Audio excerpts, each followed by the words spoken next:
এরকম হতে পারে।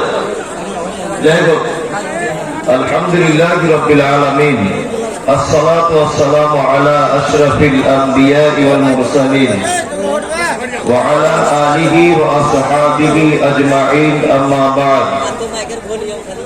আউযু বিল্লাহি মিনাশ শাইতানির রাজীম। বিসমিল্লাহির রহমানির রহিম। মান আমিলা সালিহান মিন যাকারিন আও উনসা ওয়া হুয়া মুমিনুন ফালা নুহইয়ান্নাহু হায়াতান তাইয়্যিবাতান ওয়া লানাজজিআন্নাহুম আজরাহুম বিআহসানি মা কানু ইয়ামালুন। ওয়া ক্বালা আন-নাবিয়্যুল আমিন সাল্লাল্লাহু আলাইহি ওয়াসাল্লাম, মান কানা ইউমিনু বিল্লাহি ওয়াল ইয়াউমিল আখির ফালইকরিম যায়ফাহু ওয়া মান কানা ইউমিনু বিল্লাহি ওয়াল ইয়াউমিল আখির ফালইউজি জারাহু ওয়া মান কানা ইউমিনু বিল্লাহি ওয়াল ইয়াউমিল আখির ফালইয়াকুল খায়রান আও লা ইয়াসমুত। সমস্ত প্রশংসা আল্লাহর জন্য, যিনি অত্তর বিশাল আসমান এবং জমিনের মালিক, হায়াত এবং মওতের মালিক, হাসানো কাঁদানো, সুখ দুঃখ, সচ্ছলতা কষ্ট, সমস্ত কিছুর যিনি মালিক, সেই মহান মুনিবের দরবারে ইলাহিতে লাখো কোটি প্রশংসা জ্ঞাপন করি, আলহামদুলিল্লাহ। অতঃপর বিশ্ব বরেণ্য নেতা সৈয়দুল মুরসালিন, খাতামুন নবিয়্যিন, আশরাফুল আম্বিয়া নবী মুহাম্মদুর রাসূলুল্লাহ সাল্লাল্লাহু আলাইহি ওয়াসাল্লামের উপর অজস্র দরুদ শান্তির ধারা বর্ষিত হোক। আল্লাহুম্মা আমিন, আল্লাহুম্মা সাল্লি আলাইহি। আলহামদুলিল্লাহ, এতক্ষণ পর্যন্ত আপনারা চূড়ান্ত পর্যায়ের আলোচনা শুনেছিলেন। ফজিলাতুল শাইখ জনাব আব্দুল কাদির ইসলাহি নদিয়াবি সাহেব হাফেজাহুল্লাহ, ওনার পরে টাইমটা আমারই ছিল, কিন্তু আল্লাহ যেটা ভালো চেয়েছে এটা হয়েছে। অন্ততপক্ষে জলসার যে উদ্দেশ্য হয়তো রাত 12টা-1টা পর্যন্ত চলতো, সেটা না হলেও আমি যখন কলকাতা থেকে পাড়ি দিয়ে এখানে এসেছি, অন্তত 20-30 মিনিটও কিছু বলি। তারপরে একজন আসাম থেকে এসেছে, ও 20-30 মিনিট 1 ঘন্টা কিছু বলুক, তাতে করে আপনাদেরও মনটা ভালো লাগবে, আমাদেরও ভালো লাগবে যে দূর থেকে এসে কিছু কথা আলোচনা হয়েছে। তা আমি কোন জলসার গতানুগতিক যেমন ভাবে বক্তব্য আমরা রাখি বক্তারা, আমি ঠিক তেমন ভাবে না রেখে আজকে একটা দাওয়াতি প্রোগ্রাম, তবলিগি জলসা এইরকম মনে করে আমি পবিত্র আল কোরআনের ছোট্ট একটি আয়াত আপনাদের সামনে পরিবেশন করেছি। আমরা জানি যে পৃথিবীতে অনেক রকমের শিক্ষার ব্যবস্থা থাকে, অনেক পদ্ধতিতে। পৃথিবীতে যত শিক্ষা ব্যবস্থার শিক্ষা অর্জন করার পদ্ধতি আছে, আমরা যেটা জানি তার নাম স্কুল, কলেজ, ইউনিভার্সিটি, মাদ্রাসা, মিশন, এই সমস্ত জায়গায় এদের একটি নির্দিষ্ট রুলস থাকে, নির্দিষ্ট একটি নিয়ম কানুনের মধ্যে শিক্ষাটা অর্জন করতে হয়।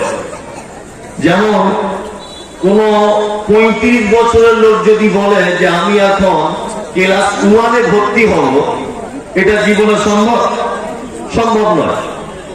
এখন কোন লোক যদি বলে যে আমার বয়স এখন 30 বছর, আমি এখন মাধ্যমিক পরীক্ষা দেব, সম্ভব হলেও সামাজিকতার দিক দিয়ে ওর একটা বিশাল বড় বাধা।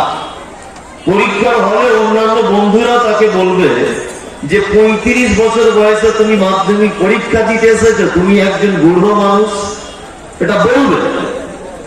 কিন্তু পৃথিবীতে একটা শিক্ষা কেন্দ্র আছে যেখানে আসতে গেলে নির্দিষ্ট কোন ইউনিফর্ম ব্যবহার করতে হয় না।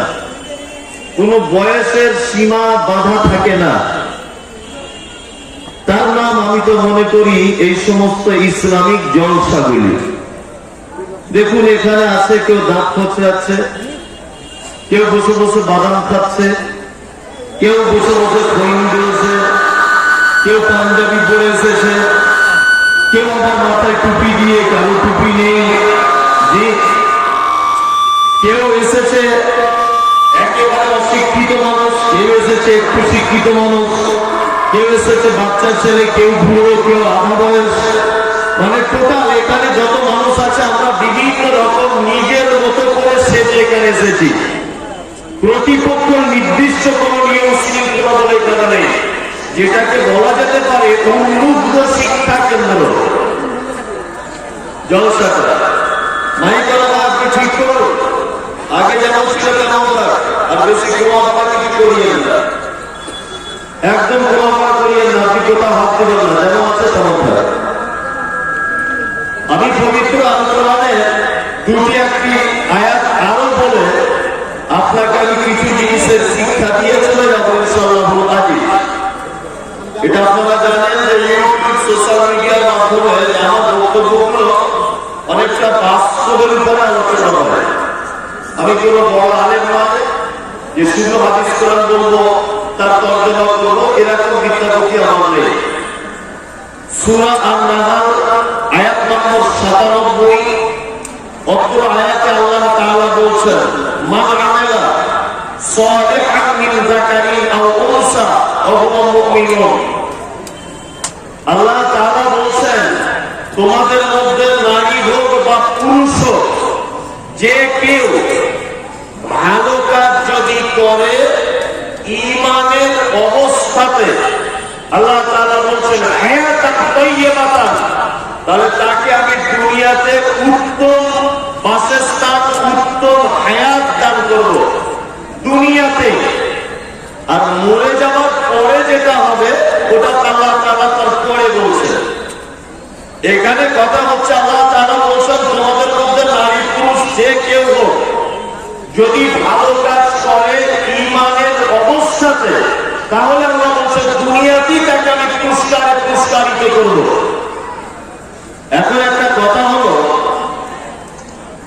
যে আমরা জানি যে আমরা পৃথিবীতে যত ভালো কাজ করি, মাদ্রাসায় ছেলেকে ভর্তি করুন এটা ভালো কাজ, মাদ্রাসায় দান করুন এটা ভালো কাজ, আপনি আপনার আত্মীয়তার সঙ্গে ভালো ব্যবহার করুন এটা ভালো কাজ, আপনি কোন গরিব মানুষকে সহযোগিতা করুন এটা নিঃসন্দেহ ভালো কাজ। কিন্তু আমাদের এই ভালো কাজগুলি আমরা প্রতিদান তখনই পেতে থাকবো বা পাবো যখন আমাদের ঈমানে কোনো ত্রুটি থাকবে না। আর ঈমান যদি আমাদের ত্রুটি হয়ে যায় তাহলে কোনো ভালো কাজে আপনি প্রতিদান দুনিয়াতেও পাবেন না, আখিরাতেও পাবেন না। দৃষ্টান্ত স্বরূপ আপনাকে দুটো একটা কথা আমি বলি। আমাদের মাঝে একজন নবী ছিলেন, এই নবীটির নাম হচ্ছে নূহ আলাইহিস সালাম। আপনারা জানেন হযরত নূহ আলাইহিস সালামের 4 বেটা, একটার নাম আম, একটার নাম শাম, একটার নাম ইয়াফাস, একটার নাম কেনান। একটা কথা আছে যে ঘর মে আগ লাগি হ্যায় ঘর হি কি চিরাগ সে। আপনার বাড়িতে যদি আগুন লেগে যায় তাহলে এই আগুন পৃথিবীর অন্য কেউ লাগাতে আসবে না, নয় আপনার বেটা লাগাবে, নয় আপনার বেটি লাগাবে, নয় আপনার স্ত্রী লাগাবে, নয় আপনার অসাবধানতায় আগুনটা লেগে যাবে। আর বাংলাতে একটা কথা আছে যে ঘরের শত্রু বিভীষণ। একটা কথা আছে না আপনাদের দিকে বলে, ঘরের শত্রু বিভীষণ। নূহ আলাইহিস সালামের সবকটি বেটা ভালো, ছোট যে বেটা তার নাম হচ্ছে কেনান। খুব বদমাইশ। কেনান এত বদমাইশ যে তার নিজের বাপ একজন নবী, তাকে নবী বলে মানছে না। মুসা আলাইহিস সালাম কতদিন দ্বীনের দাওয়াত দিয়েছিলেন? 950 বছর। লাইলা ওয়া নাহারা কোরআনে শব্দ এসেছে। আল্লাহ তাআলা বলছেন যে ৯৫০ বছর দিন এবং রাত অবিরত তিনি দিনের কাজ করেছিলেন।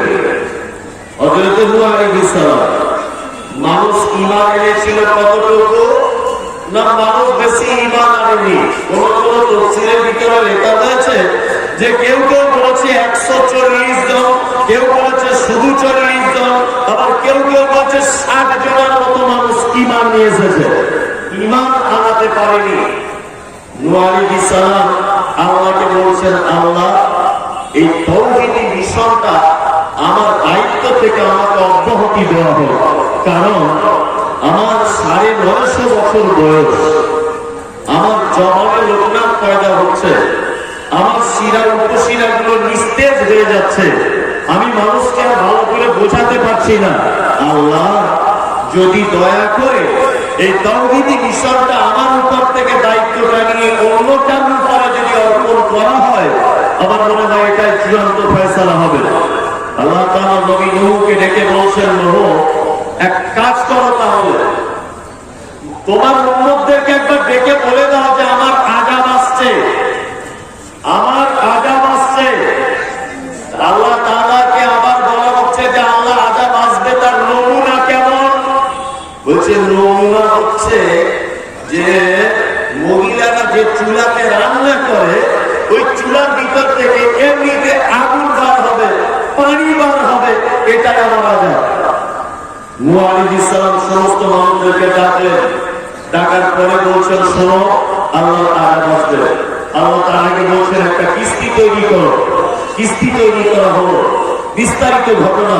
আল্লাহ উপর থেকে বলছেন প্রত্যেক জোড়ায় জোড়ায় একটা করে তুলে না নৌকাতে, কিন্তু যারা ঈমান এনেছে তাদেরকে তুলবে, যারা বেঈমান তাদেরকে তুলতে পারবে না। নূহ আলাইহিস সালাম মানুষদেরকে ডেকে বলছেন, দেখো আল্লাহ আযাব আসবে।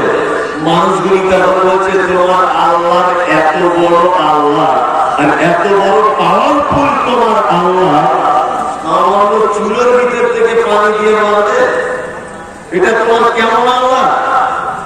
নূহ আলাইহিস সালাম বলতে আছেন, মানুষ দলে দলে করে আসছে, এসে বলছে, নবী নূহ, ও নবী, তোমার আল্লাহর আযাব বলছিলে, আল্লাহর আযাব শুরু হয়েছে, চুলার ভিতর থেকে আচানক পানি বার হচ্ছে, মানুষ দলে দলে আসছে। লোকের বেটা কিনে এসে বলছে, এখনো তোমাকে নবী বলে মানি না, তোমার আল্লাহকে আল্লাহ বলে 10 পয়সা দাম দিই না। তোমার আল্লাহ যদি এত পাওয়ার হয় পানি দিয়ে মারা, আমি যদি পাহাড়ের উপরে চলে যাব, তোমার আল্লাহকে বলো তো যদি পাহাড়ের উপরে পানিটা ঠেকিয়ে দিতে, তোমার আল্লাহর ক্ষমতা আছে? পানি বাড়তে লাগলো,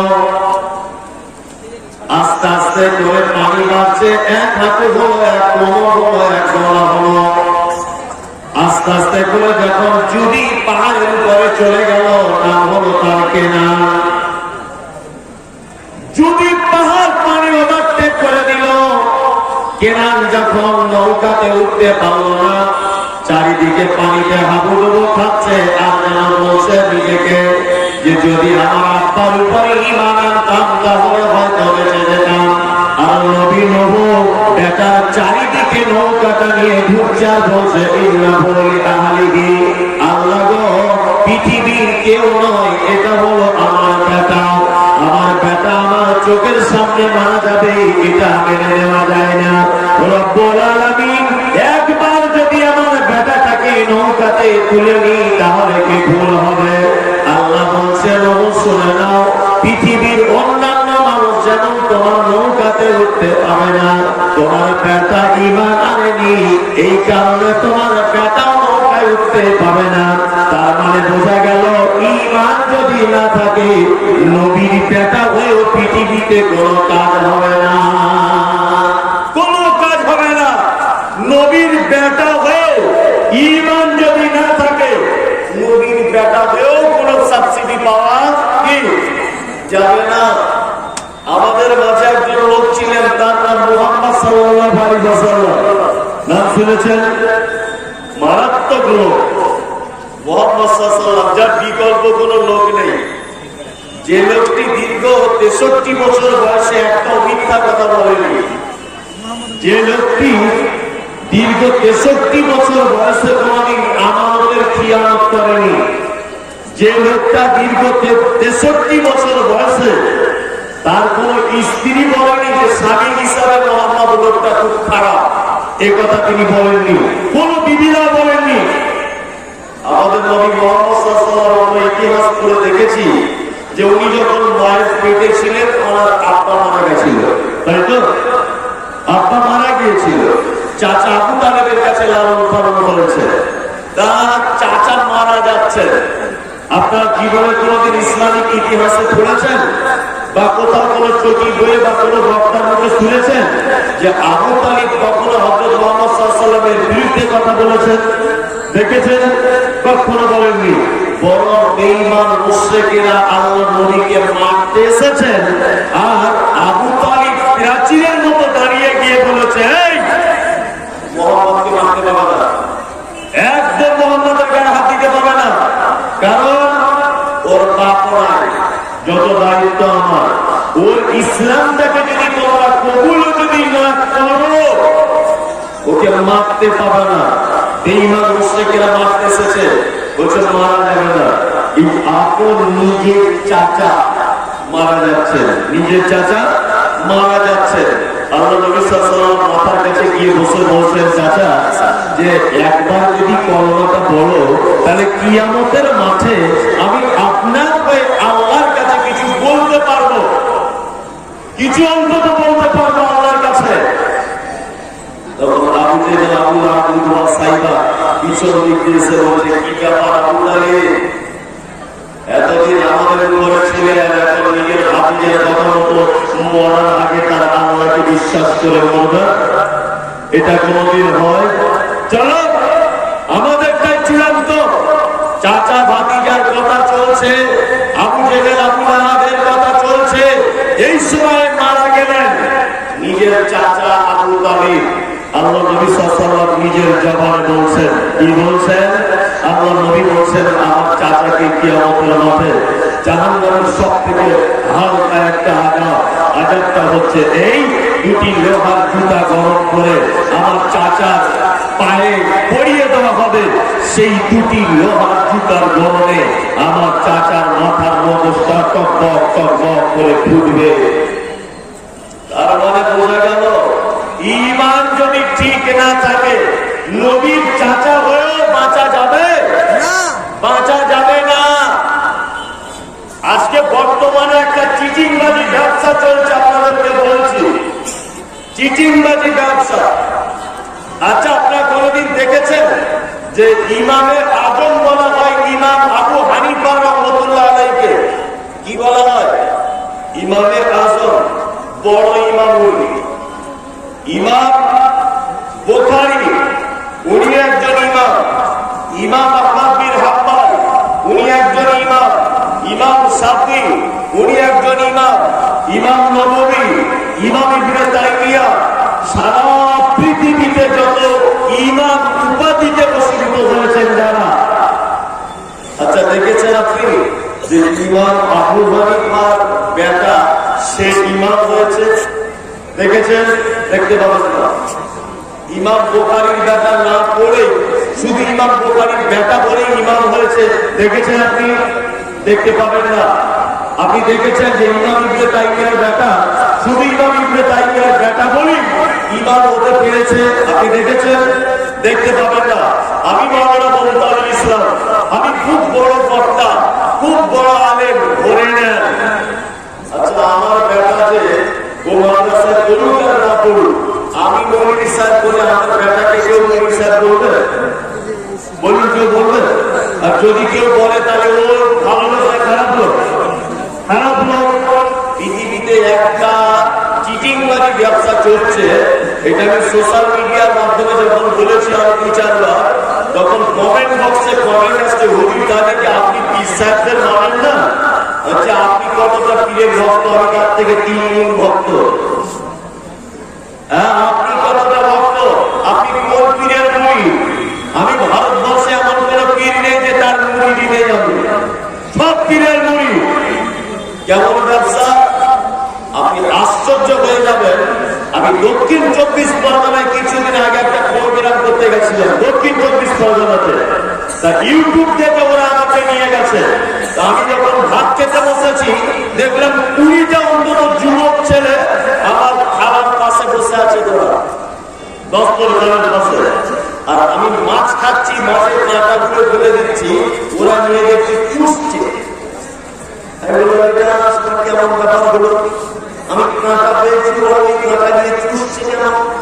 আমি অবাক হয়ে গেলাম। একটা ছেলেকে জিজ্ঞেস করছি, ভাই আমার কাঁটাগুলো যেই ফেলছি তোমরা নিয়ে চুষছো কেন? বলছে বুঝলি আপনার আঁকু খাবো বলে আজকে 20 দিন অপেক্ষা করছি, দুপুর থেকে ভাত খাইনি। কেন আঁকু খেলে উপকার কি? আর একটা পাশে মোটামুটি 70 বছর বয়স্ক লোক হবে, বলছে আমাদের পীর সাহেবের বইয়ে পড়েছি কোন হুজুরের যদি আঁকু খাওয়া যায় 7 বছরের কাবিরা গুনাহ ক্ষমা করা হয়। জান্নাতে যাওয়ার জন্য তোরা বারবার আমাকে ডাক আর টাকা অ্যাকাউন্টে ভর, বারবার এসে খায় না আঁকু করি তোরা ক্ষমা পেয়ে যাবি। কি বলছি বুঝতে পারছে না? মানে ওদেরকে এটা ভাবিয়ে রাখা হয়েছে, ঠিক কিনা বলুন? ভাবিয়ে রাখা হয়েছে। আল্লাহর রুল আমি পীর সাহেব বসিরাতে বাড়ি মাদের ঘরে আছে। লোকটা মারা গেছে ধরে নেন 200 বছর আগে, ধরে নেন। ওদের বাড়িতে যত পুরুষ মানুষের জন্ম হচ্ছে সব পুরুষ মানুষ এখন পীর, বুঝতে পারছেন না? ফুরফুরা শরীফে পীর আছে আবু বকর সিদ্দিক রাহমাতুল্লাহ আলাইহি। ওদের বাড়িতে যত পীর আছে সব পীর, বুঝলেন না? কি আশ্চর্য ব্যাপার। আমি ওখানে গিয়ে ঘুরে এসেছি, হুজুরেরা দেখছি পায়ের তলা দুটো করে বালিশ দিয়ে, পাছার তলায় বালিশ দিয়ে তসবিহ নিয়ে দুটো হাতে এরকম করছে। কোন লোক দিয়েছে নতুন গাড়ি কিনেছে, হুজুরের কাছে তাবিজ নিবে, জিজ্ঞাসা করছে যে 1000-এর তাবিজ দিব না 2000-এর তাবিজ দিব। আমি বলেছি যে ওরা বলছে যে 1000-এর তাবিজ দিব না 2000-এর তাবিজ দিব। মানে ওদের দুয়ারও ক্যাপাসিটি আছে, 1000-এর দুয়া আলাদা, 2000-এর দুয়া আলাদা। বুঝতে পারছেন না? এই যে একটা ব্যবসা, ওরা বলতে চাইছে এটাই যে আমাদের ঘরে যারা জন্মগ্রহণ করবে তারাই পীর, তারাই জান্নাতি লোক, আমাদের বংশের সবাই। এই দেখুন তো 1500 বছর আগে নবীর নিজের চাচা, তার নাম হচ্ছে আবু তালিব, ইমাম ছিল না বলে বাঁচতে পারলো লোকটা, বাঁচতে পারলো। নবী নিজে বলছে ওকে জাহান্নামে দেওয়া হবে, তবে আমার চাচা বলে সাবসিডিও এতটুকু হবে যে ওকে দুটি লোহার জুতো গরম করে পায়ে পরিয়ে দেওয়া হবে, এটাই ওর সবথেকে বড় সাবসিডি। ইমানের সাংঘাতিক কেস, কি বলে বুঝতে পারছেন? আল্লাহ তাআলা বলছেন ইমানের অবস্থাতে যদি কেউ দুনিয়াতে ভালো কাজ করে তাহলে কি করা হবে? তাকে দুনিয়াতে পুরস্কার দেওয়া হবে। একটা কথা আপনাদেরকে মাঝখানে জিজ্ঞেস করছি, খুব তাড়াতাড়ি করে বলছি। আমি যে ব্যাপারে বলেছিলাম ওটা বলা হবে না, কারণ বক্তা যারা প্রফেশনালি বক্তা যারা, তারা ওই আধ ঘন্টা 1 ঘন্টাতে বক্তব্য দিতে পারে না, মানে কোনটা বলি আর কোনটা ছাড়ি, এরকম একটা ব্যাপার আছে। আচ্ছা আপনাদেরকে জিজ্ঞাসা করছি, একটা কথা জানা থাকলে বলুন তো। আচ্ছা বলুন তো, হযরত উসমান ধনী লোক ছিলেন না হযরত বেলাল ধনী লোক ছিলেন? কে? উসমান। আচ্ছা বলুন তো, হযরত উসমান আবু বকরের দেখতে ভালো ছিল না হযরত বেলালের দেখতে ভালো ছিল? উসমান আবু বকরের দেখতে ভালো ছিল। বেলাল হচ্ছে আফ্রিকার মানুষ, কালো মোটা ঠোঁট, মাথার চুলগুলো কাকুর মাথার মতো, আফ্রিকার মানুষদের। আর একদম কালো কুচকুচে কালা হযরত বেলালের। আচ্ছা বলুন, এবার আবার জিজ্ঞেস করছি, হযরত উসমান আযান দিতে পারতেন না পারতেন না? পারতেন। হযরত আবু বকর আযান দিতে পারতেন? পারতেন। হযরত ওমর আযান দিতে পারতেন? পারতেন। আচ্ছা বলুন তো, হযরত মুহাম্মদ সাল্লাল্লাহু আলাইহি ওয়াসাল্লাম আযানের জন্য মসজিদে নববীতে কাউকে দায়িত্ব হিসাবে দিলেন না, হযরত বেলালকে কেন দিলেন? কেন বলো?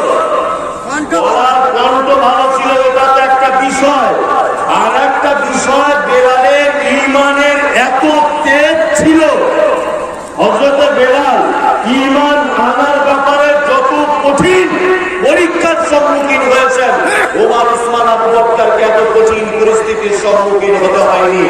আল্লাহ নবী সাল্লাল্লাহু আলাইহি ওয়াসাল্লাম হযরত বেলালকে মুয়াজ্জিনের দায়িত্ব দিয়েছিলেন, তার আরেকটা কারণ বেলালের ঈমানটা কষ্টি পাথরে আল্লাহ নবী সাল্লাল্লাহু আলাইহি ওয়াসাল্লাম যাচাই বাছাই করেছিলেন। এবার একটা কথা বলি, আল্লাহ নবী সাল্লাল্লাহু আলাইহি ওয়াসাল্লাম মিরাজে গেলেন, তা মিরাজে গিয়ে জিবরিলকে নিয়ে ঘুরছেন জান্নাতের চারিদিকে। ঘুরতে ঘুরতে দেখছে একটা টকটকে যুবক ছেলে জান্নাতের ভিতরে টক টক টক টক করে হাঁটছে, তার পায়ের আওয়াজ হচ্ছে। জিবরিল বলছেন, জিবরিল কে ওটা, কে ছেলেটাকে? তখন জিবরিল বলছে, এটা আপনার মসজিদের মুয়াজ্জিন হযরত বেলাল, এটা হযরত বেলাল। বিশ্বনবী ফেরত এলেন, হযরত বেলালকে ডেকে বলছেন, বেলাল জীবনে কি এমন ভালো কাজ করেছো বলো, যে আমি তোমাকে এই মাত্র জান্নাতের ভিতরে দেখে এলাম। হযরত বেলাল বলছেন, ইয়া রাসূলুল্লাহ, ভালো কাজ তেমন কিছু করতে পারি নাই, তবে আমার একটা ভালো কাজ আছে। দিনের বেলা যতবার ওযু ভেঙে যায়, যতবার ওযু ভেঙে যায়, ততবার তাকিয়াতুল ওযুর 2 রাকাত করে নামাজ আমি পড়ে নিই। আল্লাহর নবী গো, এছাড়া ভালো কাজ আমার আর কিছু নাই। বিশ্ব নবী বলছেন, বেলাল বুঝতে পেরে গেছে, আর বলা লাগবে না। আল্লাহ তোমার এই আমলটাতে এত খুশি হয়েছে যে তোমার মতো একজন বেলালকে আগে থেকে রেডি করে জান্নাতের ভিতরে ঢুকিয়ে দেওয়া হয়েছে। আগে থেকে জান্নাতে প্রস্তুত করা আছে বেলাল। আমি যে কথা বলছিলাম, ঈমান যদি পরিপূর্ণ থাকে দুনিয়াতে প্রাইজ পাওয়া যাবে। হযরত বেলাল তখন মসজিদে নববীর মুয়াজ্জিন, আল্লাহ নবী দেখলেন কি দেখলেন না, দেখলেন কি দেখলেন না? এইটা থেকে দুটো জিনিসের শিক্ষা। এক, আমরা বর্তমানে মাদ্রাসা মসজিদের দায়িত্ব দিচ্ছি কাদের? জীবনে নামাজ পড়ে না, লোকটা টাকা বেশি আছে তাকে বুঝে তুই সেক্রেটারি হ, পাক্কা হারামখোর, সুদখোর, বদমাইশ, লম্পট, টাকা বেশি আছে বুঝে তুই মাদ্রাসার সেক্রেটারি হয়ে যা। জীবনে নামাজ পড়ে না বুঝে তুই মসজিদের দায়িত্বে থাক। অথচ আল্লাহ নবী সাল্লাল্লাহু আলাইহি ওয়াসাল্লাম ঈমানকে প্রাধান্য দিয়ে মসজিদের মুয়াজ্জিন নিযুক্ত করলেন। কে? আল্লাহ নবী সাল্লাল্লাহু আলাইহি ওয়াসাল্লাম। গরিব মানুষ গ্রামের একেবারে অসহায়, রিক্সা চালায়, 5 ওয়াক্ত নামাজ পড়ে, 1 ওয়াক্ত নামাজ কাজা নেই। গ্রামের কমিটি যখন নির্বাচন হয়, ওই লোকটার নাম তো বলে না, বুঝলেন না? রিক্সা চালাতে লোকটা যদিও বা কোনদিন দায়িত্ব পায়, তবে যদি বাজার থেকে একটা বড় মাছ কিনে নিয়ে বাড়ি আসে, তা গ্রামের লোক বলে, ওই কিনে হয় তোমার মসজিদের টাকা দিয়ে আনছে, বলে কি বলে না, দেখ মসজিদের টাকা জেলে করে মাছ কিনে আসছে। অথচ কিছুই নয়, অথচ কিছুই নয়। আর আরেকটা শিক্ষা কি? হযরত বেলাল কালো মানুষ, কুৎসিত মানুষ, তারপরেও তার ঈমান এত মজবুত ছিল। ঈমান মজবুত, তারপরে আমল কি করতেন? শুধুমাত্র ওযু করে 2 রাকাত নামাজ পড়ে নিতেন। এটাই হযরত বেলালের ভালো কাজ। আপনার জীবনে এরকম ভালো কাজ আছে যে দিনের বেলা যতবার ওযু ভেঙে যায় 2 রাকাত করে নামাজ পড়ি? এরকম ভালো কাজ আছে? এরকম ভালো কাজ তো নাই। আবার মসজিদ বেলা জুম্মার দিনে ইমাম সাহেবকে গিয়ে ভোল্টেজ মারে। ইমাম সাহেব মসজিদটাকে ঝাড়ু দিলেন, একটু মসজিদটা ঝাড়ু দিলেন না, পরিষ্কার করলেন না, কই আবার গরম মারে ইমাম সাহেবকে। তুই ইমাম সাহেবকে কেন গরম দেখাতে চাই? ইমাম সাহেবের বাপের মসজিদ, ইমাম সাহেব ঝাড়ু লাগাবে, তোমার ঝাড়ু লাগাতে অসুবিধা হয় কোথায়? আশ্চর্য ব্যাপার। বেতনদার 4200 টাকা, আবার গিয়ে গরম মারে, ঝাড়ু দিলে না কেন? কারণ আপনার দিলে অসুবিধা হয় কোথায়? হযরত বেলাল কি এমন কাজ করতেন? প্রত্যেকদিন হজ করতেন হযরত বেলাল? কি করতেন? ওযু ভেঙে গেলে 2 রাকাত করে নামাজ পড়তেন। এর কারণে আল্লাহ এই কাজটাতে এত খুশি হয়েছে যে তাকে জান্নাতের ভিতরে আল্লাহ নবী দেখে এসেছেন। জীবনে একটা বাস্তব ঘটনা আজকে শুনুন, বাস্তব ঘটনা। এটা আমি পেপার থেকে পড়ে আপনাকে বলছি, পেপার থেকে পড়ে। এটা আপনারাও জানেন। আপনারা জানেন যে ইন্দোনেশিয়াতে সুনামি হয়েছিল, এটা শুনেছেন? সুনামি হয়েছিল। এবার একটা আশ্চর্য ঘটনা দিয়েছিল, ওটা আপনারা ভুলে গেছেন, আমি ভুলিনি। আমি জানি এটা অনেক জায়গায় বলতে হবে, ওই জন্য আমি ভুলিনি। আপনি বলেন না বলে ভুলে গেছেন। আবুল হাসান তাবাই বলে একটা ছেলে মসজিদের ভিতরে, এটা বাস্তব ঘটনা, সিডি ফুটেজ পর্যন্ত করা হয়েছিল, সিডি ক্যাসেট। আবুল হোসেন বলে একজন ছেলে মসজিদের ভিতরে ফজরের নামাজ পড়ে কোরআন তেলাওয়াত করছিলেন। সেই সময়তে সুনামি বলে জিনিসটা হয়। পানি জল উচ্ছ্বাস, পানি এত দ্রুত গতিতে বাড়তে শুরু করলো। আবুল হোসেন তাবাই বলছে যে আমি কোরআন মাজিদটা বন্ধ করে আমি কান লাগিয়ে শুনলাম, যেন শো করে যেন আওয়াজ হচ্ছে। জানালাটা খুলে দেখলাম অসংখ্য গরু ছাগল মানুষ, অসংখ্য বিল্ডিং চারিদিক থেকে যেন ভেঙে ভেঙে চলে যাচ্ছে। আমি তখন কোরআন মাজিদ বন্ধ করে দোয়া করতে লেগে গেলাম যে আল্লাহ, এটা তোমার আযাব। এই আযাব থেকে মনে হয় আর বাঁচা যাবে না। আবুল হোসেন তাবাই দোয়া করছেন। আবুল হোসেন তাবাই বলছেন যে আস্তে আস্তে করে মসজিদের ভিতরে পানি ঢুকে গেল। আমি মসজিদের বার হয়ে পানিতে ভাসছি আর মনে মনে বলছি, আল্লাহ, এই টাইমে সারা দুনিয়ার মানুষ যখন ঘুমিয়ে, আমি যখন তোমার মসজিদে কোরআন তেলাওয়াতে ব্যস্ত, নিশ্চয়ই তুমি আমাকে বাঁচাবে, এটা তোমার দায়িত্ব রয়েছে। আবুল হোসেন তাবাই বলছে আমি দূরে থেকে দেখলাম যে একটা নারকেল গাছ যেন ভেসে ভেসে আসছে। এটা হাদিসের কথা নয়, পেপারের কথা, সেই দৈনিকের ব্যাপার নেই। আমি নারকেল গাছের উপরে উঠলাম। ওঠার পরে আমি যখন 2 দিন 1 দিন 24 ঘন্টা যখন হয়ে যাচ্ছে পানির উপরে, তখন আমি আবার আল্লাহকে গিয়ে বললাম, আল্লাহ, আমার রুজির ব্যবস্থা তুমি করো। নারকেল গাছের মাথার দিকে দেখলাম নারকেল শুকিয়ে আছে। আমি দাঁত দিয়ে ছাড়িয়ে আমি নারকেলের পানি পেলাম, নারকেল খেলাম, আমি জীবন ধারণ করলাম। সুনামিতে লক্ষাধিক মানুষ তখনকার দিনে মারা যায়। আবুল হোসেন তাবাই সাক্ষাৎকারে বলেছিল, আমি মসজিদ ঝাড়ু লাগাই প্রত্যেক দিন ফজরের নামাজের পরে আমি কোরআন তেলাওয়াত করি মসজিদে। এই কারণে আমি বেঁচে আছি, আর সুনামিতে দ্বিতীয় কেউ বেঁচে আছে বলে এটা আমার ধারণার মধ্যে আসে না। বন্ধু, এটা ঘটনাটা বলে আমি আপনাকে এটা বোঝাতে চাইছি, আজও পর্যন্ত যদি আপনি মসজিদের খাদেম হিসাবে নিজেকে যদি নিযুক্ত করে দিতে পারেন, আল্লাহর বিপদ যদি কোনদিন আপনাদের সমাজের উপরে আসে, আপনি বেঁচে যাবেন, এটাই চূড়ান্ত। আজকে থেকে অন্তত পক্ষে নিয়তটা করুন তো, আজকে থেকে অন্তত পক্ষে নিয়তটা করুন তো যে মৌলভী সাহেব, আমি মসজিদের একজন খাদেম হিসাবে নিযুক্ত হব। এটা আপনার পক্ষে সম্ভব নয়। আল্লাহ তাআলা বলছেন যারা ভালো কাজ করবে দুনিয়াতে তাদেরকে আমি প্রাইজ দিব। এইবার আপনাদেরকে বলি, ভালো কাজের আবার কিছু ব্যাপার আছে।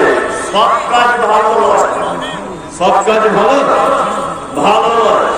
গণমাধ্যমে একটা হুজুর বক্তব্য রাখতে রাখতে বলছে যে আল্লাহ নবী বলেছে তোমরা বেশি করে কাঁচা বেগুন খাও, কাঁচা বেগুন খেলে 100টা রোগ ছেড়ে যায়। হুজুর বক্তব্য রাখছে, আমি ওখানে ছিলাম আজ থেকে 3 বছর আগে। তা মনে মনে ভাবছি, হযরত মুহাম্মদ এত বোকা লোক ছিলেন, কাঁচা বেগুন খেতে চলে গেছে। কেউ যদি পরপর 10-12 দিন কাঁচা বেগুন খেতে, বাছা চুরিকে মরে যাবে। চুরিকে কি চুরি যাবে? এই কথা হযরত মুহাম্মদ সাল্লাল্লাহু আলাইহি ওয়াসাল্লাম বলতে পারে? আশ্চর্য ব্যাপার। যদি বলতেন মধু খেতে বলেছেন, তার না মারা যেত, কাঁটা বেগুনেরটা মারা যায়। আশ্চর্য ব্যাপার। হুজুরের কথা শুনে অনেক মানুষ হয়তো এই আমল করবে, তাই না? আমল করার আগে অবশ্যই কোন লোকটা আমল করতে বলছে এটা জানা লাগবে, আর কি আমল করতে বলছে এটা জানা লাগবে। কারণ আল্লাহ তাআলা কোরআনের মধ্যে বলেছেন, ওয়ামিলাতুন নাসিবা কাসলা নাওরা হামিয়া। এক শ্রেণীর মানুষ তারা আমল করবে, আমল করতে করতে তারা ক্লান্ত হয়ে যাবে, তারপরেও তাদেরকে ধরে জাহান্নামের ভিতরে দেওয়া হবে। যে আপনি তো সব কাজটাই ভালো কাজ বলে মনে করেন। আমি আপনি সবাই আজকে সৌদি আরব তবলিগ জামাতকে নিষিদ্ধ ঘোষণা করেছে, এটা জানেন তো? সোশ্যাল মিডিয়াতে কেমন চলছে। এতদিন আমরা সবাই ভাবছিলাম যে সৌদি আরবে তবলিগ জামাত খুব ভালো কাজ, তাই তো? এটা ভাবছিলাম কি ভাবছিলাম না? আজকে সৌদি আরব যখন নিষিদ্ধ ঘোষণা করে দিল, তখন বুদ্ধিজীবী মানুষেরা ভাবতে শুরু করলো যে এরা যদি সব ভালো কাজই যদি করবে, তাহলে সৌদি সরকার এদেরকে কেন নিষিদ্ধ করে দিল? আপনাকে একটা মাঝখানে কথা বলছি, মাঝখানে কথাটা ভালো করে মন দিয়ে শুনে যান। তবলিগ জামাতের সঙ্গে যারা যুক্ত জামাতি ভাইরা, এই কাজটাকে আমরা কেউ ঘৃণা করি না, আমি অন্তত পক্ষে করি না। এটা নিঃসন্দেহ একটা ভালো কাজ, এটা আমি মনে করি। কারণ ওরা যে পদ্ধতিতে কাজটা করে, পদ্ধতিটাই ভুল থাকতে পারে। ওরা যে আমলটা করছে বা কিছু জয়ীফ হাদিস নিয়ে তার উপর যে আকীদা পোষণ করে জনগণকে দাওয়াত দিচ্ছে, এটা ভুল হতে পারে, কিন্তু ওদের উদ্দেশ্যটা কিন্তু ভালো, যে আমরা মানুষকে আল্লাহর পথে ডাকবো। পদ্ধতি ভুল। ওরা যে হাদিস কোরআন শুধুমাত্র বাজায় আমল নিয়ে মারামারি করছে, এটাও ভুল, ধরে না। কিন্তু জি সবই ভুল, কিন্তু ওদের উদ্দেশ্যটা ভালো। আজকে আমরা শুধুমাত্র ফতোয়া নিয়ে মারামারি, নিজেকে যারা আহলে হাদিস বলে দাবি করছি, আমরা শুধু ফতোয়া দিতে মারামারি। একটা লোক নতুন নতুন নামাজ পড়া করেছে, তো আর একটা লোককে ইমাম সাহেবকে গিয়ে বলছে, মুনি সাহেব আপনাকে একটা কথা বলবো। বলছে কি বলো? বলছে বেনামাজি গুলো যাতে জাহান্নামে চলে যায়, এই উম্মতে এই খুতবাটা দেবেন তো। মানে ও নামাজ পড়া ধরেছে নতুন নতুন, ওর বয়স কত না 40 বছর। 40 বছর বয়সে যে লোকটা নামাজ পড়া ধরেছে, ওই লোকটা ইমাম সাহেবকে গিয়ে বলছে যে আপনি একটু বেনামাজিদের কাছে চিরাই কল করে দেবেন। ও গিয়ে বলছে, কেন এটা বলবে? ওর এটা বলা উচিত ছিল। কি উচিত ছিল? যে মৌলভী সাহেব, আমি 40 বছর বয়সে নামাজ পড়া ধরেছি, এখনো ভালো করে জাকাত দিতে পারি না, আপনি দয়া করে একটু জাকাতের ব্যাপারটা বলুন, যাতে আগামী বছর রমজান থেকে জাকাতটা দিতে পারে। এটা বলা উচিত ছিল কি ছিল না? এটা বলা উচিত ছিল। অবশ্যই আপনি ভালো কাজ করুন, ভালো আমল করুন, যাচাই বাছাই করে করুন। ভালো কাজ দুনিয়াতে অনেক আছে। আমি তার মধ্যে 2-3টে ভালো কাজ আপনাকে বলে দিয়ে তারপরে আরেকটু আগিয়ে যাব। আল্লাহ নবী সাল্লাল্লাহু আলাইহি ওয়াসাল্লাম বলেন, মান কানা ইউমিনু বিল্লাহি ওয়াল ইয়াউমিল আখির ফালিয়ুকরিম যায়ফাহু। ওই লোক কিয়ামতকে বিশ্বাস করে না, ওই লোক আল্লাহকেও বিশ্বাস করে না। কে সে? বলছে যে লোক তার নেগেবানের সঙ্গে অসৎ ব্যবহার করে। কি বলতে বুঝতে পারছেন? মসজিদে একটা লোক এসেছে, সেই লোকটা মসজিদে ওযু করতে করতে মসজিদের পানির কলটা খুলে দিয়ে মসজিদের ভিতরে ঢুকে গেছে। আপনি তাকে এত কঠোর কথা বলছেন, এই তোমার বাড়ি কোথায়? বাড়ি কোথায় তোমার? বলো না, আমার বাড়ি হলো 24 টাকা। কলটা খোলা আছে, তুমি কি চোখে দেখতে পাবো না? এত শব্দ করে যেটা বলতে হয়, নরম করে একটু বলা যায় না? ভাই কোথায় বাড়ি? কলটা খোলা আছে, আপনি খুলে দিয়ে ভিতরে ঢুকে গেলেন, এটা কেমন কেমন লাগছে? আপনি যদি একটু কলটা খুলে দিতেন। দেখে মানুষের সঙ্গে অসৎ ব্যবহার করা কি কে যাবে না? আমরা মেঘে মানুষের সঙ্গে সৎ ব্যবহার করি, কিন্তু ওই সম্পর্কে রেখে করি। কেমন? আপনাকে দুটো একটা কথা বলি, বাস্তব চিত্রে বা তুলে ধরছি। অনেক বুড়ো মানুষেরা আছে, তারা দেখবেন মৌলভী সাহেবদের কাছে ফতোয়া জিজ্ঞেস করতে আসে। মৌলভী সাহেব, বড় ছেলেটা আমাকে খেতে দেয় না, মেজে বৌমা তো আমার দিকে কেড়া কেড়া করে চায়, ছোট বৌমার তো বাবা, ওর ধারে পাশে যাওয়া যায় না, চাকে মারে গেলে কোনো ব্যাপার ভাব দেয় না। আপনি একটু দয়া করে শ্বশুরের খিদমত আর শাশুড়িদের খিদমত এই নিয়ে একটু জুম্মাতে বক্তব্যটা দেন। অনেকগুলো মানুষের কোনো রোগে আক্রান্ত নেই, আছে না নেই? অনেকগুলো মানুষ ভাত পাচ্ছে না, তাই না? ভাত পাচ্ছে না। আসলে আপনি ভাত পাওয়ার যোগ্য কিনা সেটাও দেখার ব্যাপার আছে, যে আপনি বৌমাদের কাছে ভাত পাওয়ার যোগ্য কিনা। যদি বলছেন কেমন কথা, আপনার পেটির লোক যখন আপনার বাড়িতে আসে তখন আপনি বড় বড় মাছ কিনে আনেন আর দামি দামি রান্না বান্না করে পেটির লোক এসেছে বলে আপনি খাওয়ান তাকে। আপনার বৌমার ভাই যদি আসে আপনি তাকে দেখতে পারেন না। কি বলছি বুঝতে পারছেন না? বৌমার ভাই যদি আসে তাকে আপনি দেখতে পারেন না। বৌমার বোন যদি আসে তাহলে তাকে কি আপনি দেখতে পারেন না। আপনি একজন নামাজি মুসল্লি মানুষ, আপনি মেহমানের ব্যাপারে ডিভাইডেড করছেন, তাদের সম্মানে আপ্যায়নের ব্যাপারে বেশি কম করে দিচ্ছেন। এই কারণে আপনার বৌমা আপনাকে দেখতে পাচ্ছে না। প্রত্যেক মেহমান আপনার জন্য সমান। মসজিদে একটা অন্ধ লোক আসবে আপনার মেহমান, যে জুম্মার দিনে 4-5টা অন্ধ লোক এসেছে, আপনি ওর দিকে দিচ্ছেন, ওর দিকে দিচ্ছেন, মাঝখানে সবাই বাড়ি চলে গেল, মেহমান ভাত পেল না। বিশ্বনবী বলছেন মান কানা ইউমিনু বিল্লাহি ওয়াল ইয়াউমিল আখির ফালইকরিম যায়ফাহু। ওই লোক কিয়ামতকে বিশ্বাস করে না, ওই লোক আল্লাহকে বিশ্বাস করে না। কারা তারা? বিশ্ব নবী বলছেন যে তার মেহমানের সঙ্গে অসৎ ব্যবহার করে। আর 2 নম্বরে ওই লোকটা কিয়ামতকে বিশ্বাস করে না, আল্লাহকে বিশ্বাস করে না। কে সে লোকটা? বিশ্ব নবী তিনি বলছেন ফালিউজি জাহু, যে তার প্রতিবেশীর সঙ্গে অসৎ ব্যবহার করে। প্রতিবেশীর সঙ্গে অসৎ ব্যবহার করে। কুরবানিতে গরিব মানুষ একটা গরু কিনেছে কুরবানি দিবে বলে, তাও বাঁধার জায়গা নেই, আপনার খামারে বেঁধেছে। আপনার স্ত্রী রাতের বেলা আপনার কানে কানে বলছে কই গো ফটিক চাচাটা আমাদের খামারে গরুটা বাঁধছে, জায়গাটা মনে হয় কিছুদিন পরে দখল করে নিতে পারে। এক কাজ করো, না কি করবা, জায়গাটা গাছ সাজানো বলাতে কাঁটা দিয়ে ঘিরে দাও।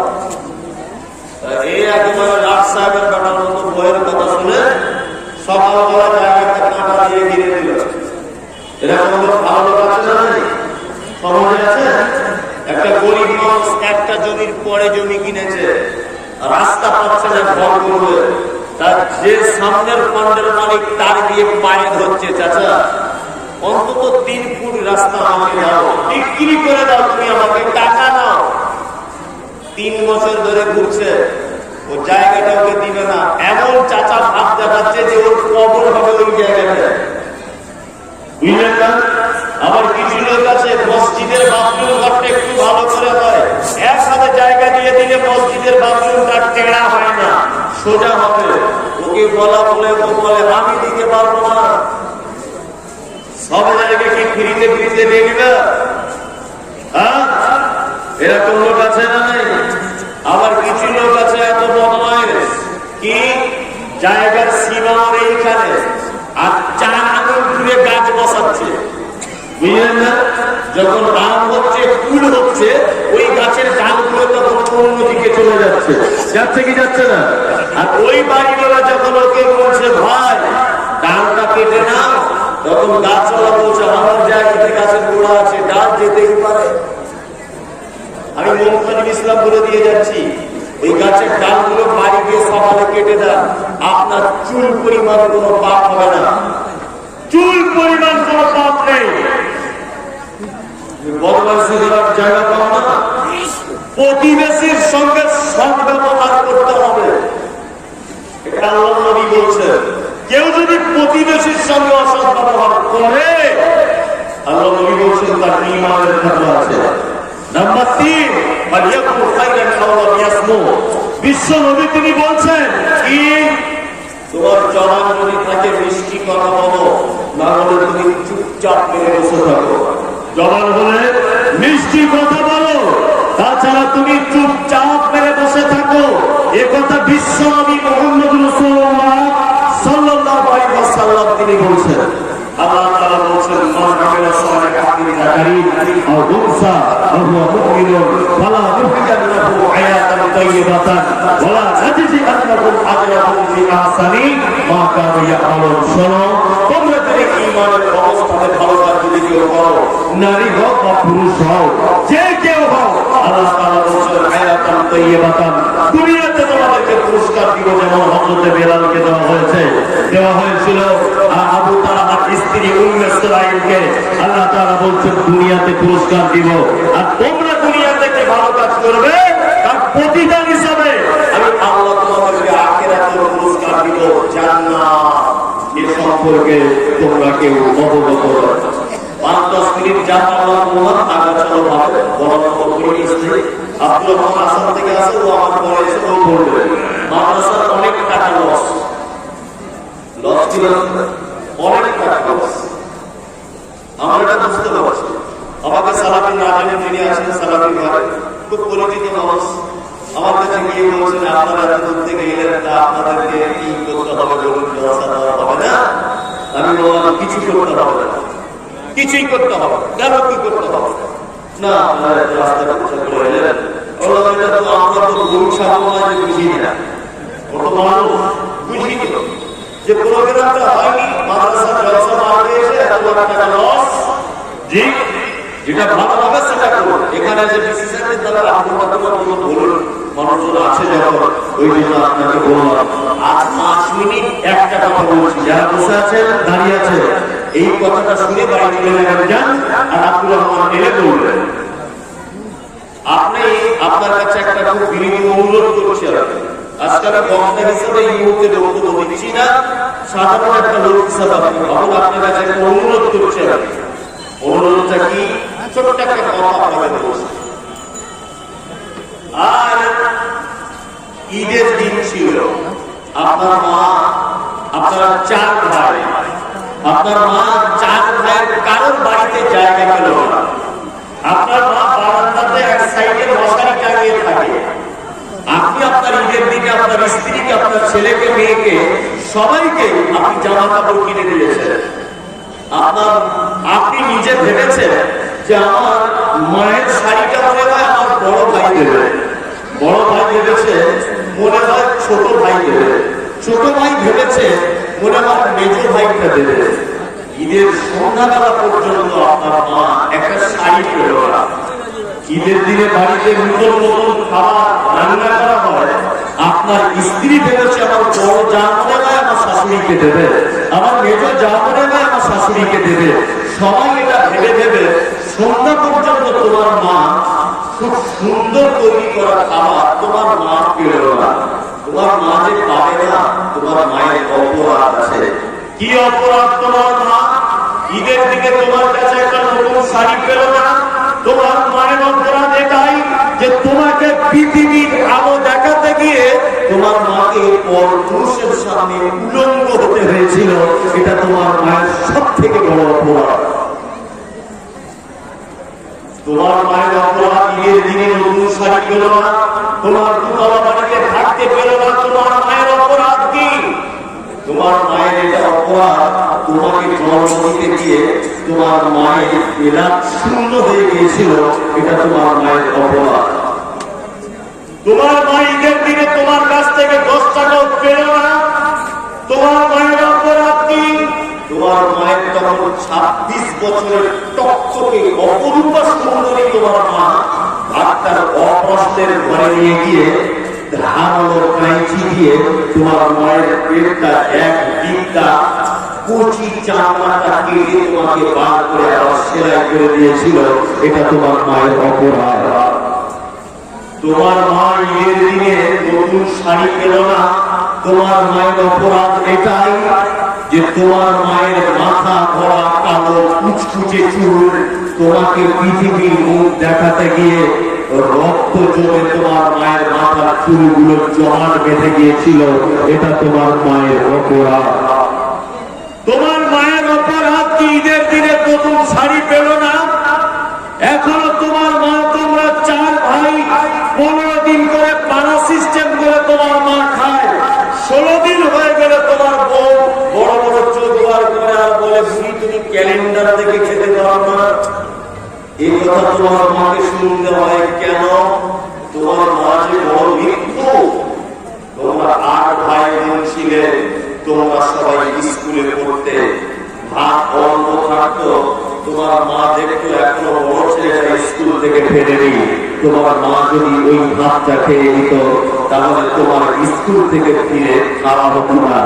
ওই জন্য মা প্রত্যেকদিন তোমাকে মিথ্যা কথা বলতো, আব্দুল্লাহ আমার খাওয়া হয়ে গেছে, তুমি খেয়ে নাও, এটা তোমার মায়ের অপরাধ।